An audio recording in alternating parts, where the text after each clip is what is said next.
Salam Syapsa bisa. Santun menuju prestasi dalam kompetensi. Oke pelajar Syapsa, hari ini Bapak Muhammad Wahyudi akan menyampaikan materi teknik bubut kompleks. Di mana materi ini sudah kita dapatkan di tingkat 10 maupun tingkat 11 secara mendasar. Di tingkat 12 ini kita akan masuk ke materi spesifik, yaitu membahas tentang berbagai macam proses pembubutan. Untuk lebih jelasnya, marilah kita simak materi dari saya. Oke, pelajar Syapsa, kita masuk dalam materi pelajaran saya, yaitu teknik bubut, di mana judul materi adalah menggunakan mesin bubut kompleks. Kompetensi dasar kita kali ini adalah melakukan pekerjaan berbagai macam proses-proses pembubutan. Tujuan pembelajarannya yaitu yang pertama, kita harus bisa mengenal berbagai macam proses dari pembubutan. Diharapkan pelajar semua nanti bisa yang pertama, satu, menghitung kecepatan pemakanan dan pendekatan bahan. Kedua, melakukan berbagai macam pembubutan sesuai dengan prosedur. Hal ini sangat kita perlukan karena jangan sampai terjadi sesuatu ketidakserasian antara proses pembubutan satu benda kerja ke benda kerja yang lainnya. Yang pertama yang harus kita pahami adalah menghitung kecepatan pemakanan dan pendekatan bahan. Hal ini bertujuan yang pertama dapat melakukan penghitungan kecepatan pemakanan terhadap bahan yang akan dibubut.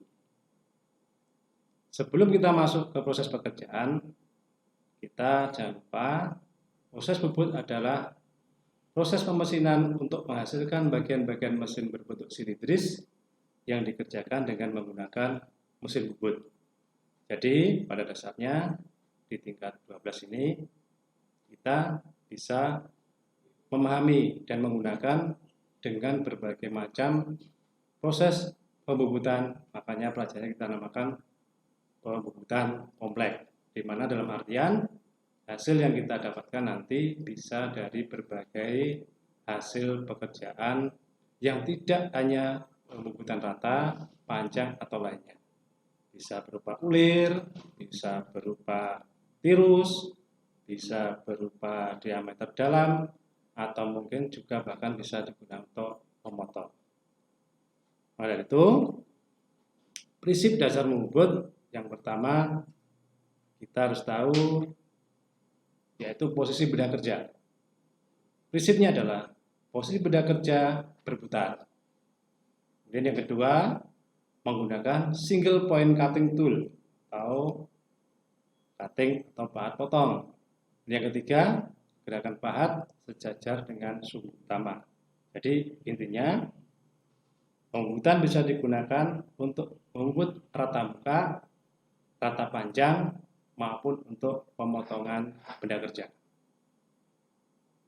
Adapun yang perlu kita perhatikan dalam proses pembubutan, yaitu kita harus bisa mengatur kecepatan atau mengatur pemakanan dengan rumus seperti yang disampaikan di awal sebelumnya, yaitu dengan ketentuan CS sama dengan Pi kali D dikalikan N dibagi dengan 1000, di mana VC atau CS itu adalah kecepatan potong per menit, kemudian N adalah kecepatan putaran mesin dalam satuan RPM, kemudian D adalah diameter benda kerja.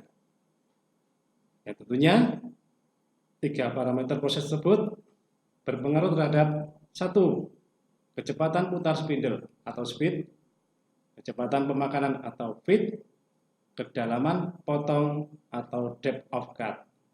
Hal ini sangat kita perlukan karena kita pasti akan membedakan apabila kita membubut atau membuat suatu pengurangan benda kerja yang bentuk silindris. Kalau bahannya tidak sama, berarti akan mengaruhi tingkat kecepatan pemakanan. Kita ambil contoh, misalkan kita nanti membuat sebuah besi as dengan membuat sebuah bahan dari kayu akan mendapatkan suatu hasil yang akan berbeda. Faktor lain berarti otomatis yang mengaruhi kecepatan putar yaitu dari bahan itu sendiri, kemudian jenis bahan yang kita gunakan. Kemudian di dalam gambar ini kita bisa menghitung kecepatan putar atau speed dengan berpedoman yang pertama sumbu utama atau spindle, yang kedua pengaruh dari benda kerja. Panjang permukaan benda kerja yang dilalui pahat setiap putarnya adalah panjang kecepatan atau notasi dengan RPM atau radian per menit. Kecepatan potong ditentukan oleh 3 hal. Jadi pada saat kita nanti membuat atau menentukan suatu putaran mesin dipengaruhi oleh salah satunya yang pertama diameter benda kerja. Tentunya pada saat diameter benda kerja besar kita juga akan lambat makanannya. Kemudian jenis bahan mulai dari bahan yang keras dan yang lunak, misalkan kita ke baja as maupun ke aluminium. Dan yang ketiga dari material pahat itu sendiri, karena ada beberapa macam pahat, ada yang Vidya dan juga ada yang dari bahan ASS.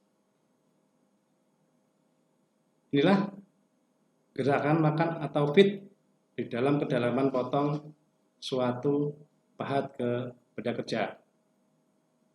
Diterangkan di sini, kedalaman potong depth of cut atau tebal bagian benda kerja yang dibuang atau jarak antara permukaan yang dipotong terhadap permukaan yang belum terpotong. Jadi bisa dibayangkan pada saat kita mengerjakan atau pemakanan, kedalaman atau nilai pemakanan itu berpengaruh terhadap juga kecepatan dari suatu nilai putaran mesin. Kemudian jarak tempuh atau fit dalam kode F di sini, kecepatan pemakanan atau jarak tempuh yang ditempuh oleh pahat dalam 1 kali putaran benda kerja itu adalah proses pada saat kita memakan atau memasukkan benda kerja yang sama dengan pemakanan berpengaruh terhadap hasil pekerjaannya. Artinya begini, benda kerja disinggungan dengan pahat akan mempengaruhi suatu kedalaman, suatu penyayatan atau pemotongan. Melakukan berbagai macam pembuatan dengan tujuan dengan kita lakukan struktur dengan berbagai macam pembuatan kompleks. Di dalam kelas 12 nanti kita akan dapatkan materi seperti ini, yaitu yang pertama dapat membubut ulir luar dan ulir dalam. Kemudian dapat membubut terus, kemudian dapat membubut eksentrik, kemudian dapat membubut panjang, dan juga dapat membubut menggunakan fish plate. Artinya di dalam nanti kita belajar untuk pertemuan ini kita konsentrasi ke tahap 1 dulu, yaitu tentang bagaimana pembubutan ulir luar dan dalam. Itu nanti kita bahas di sini. Yang pertama kita tahu karakter ulir itu sendiri. Ini adalah gambar dari sebuah ulir yang akan kita buat nanti dengan berbagai macam keterangan atau nama bagian. Yang pertama adalah ulir metris.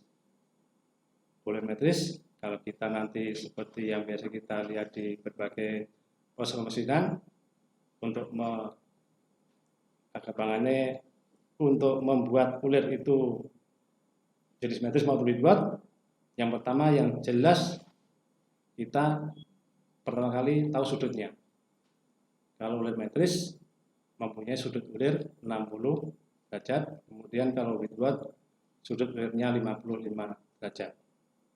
Di sini diteruskan atau bagian-bagian dari ulir. Yang pertama, kita pada saat mengukur atau saat mengidentifikasi jenis ulir, bisa yang pertama menggunakan yang namanya mark ulir, yang tentunya mark ulir itu nanti sebagai patokan pada saat kita melakukan pemakanan dengan pahat ulir itu sendiri. Yang pertama, pada saat kita mengulir, langkahnya posisi pahat harus tegak lurus terhadap permukaan suhu benda kerja. Jadi pada saat kita pakai nanti antara suhu benda kerja yang dicekam oleh kepala lepas dan dicekam oleh kepala tetap. Ulir kita tempelkan di sumbu benda kerja, kemudian posisi pahat harus tegak lurus terhadap permukaan sumbu dari benda kerja. Kemudian yaitu keduanya setting pahat ulir. Di mana posisi pahat ulir nanti sesuai dengan mal yang kita gunakan. Kemudian lanjut dengan eretan atas diatur menyudut terhadap sumbu tegak, lurus dengan benda kerja dan arah pemakanan pahat bubut. Artinya disitulah nanti pada saat kita bekerja dihasilkan suatu sudut yang sudah ditentukan, entah itu ulir metris maupun ulir Whitworth. Tolong dalam hal ini diperhatikan pada saat kita melakukan proses penguliran atau bubut mengulir dalam maupun luar, putaran mesin harus dalam kondisi pelan dan juga gerakan mesin harus secara otomatis. Seperti apa yang kita dulu diterimakan di kelas 11, kita sudah pernah membuat suatu pemakanan benda kerja memanjang secara otomatis. Nah, di kelas 3 inilah wajib untuk pembuatan ulir kerja mesin secara otomatis.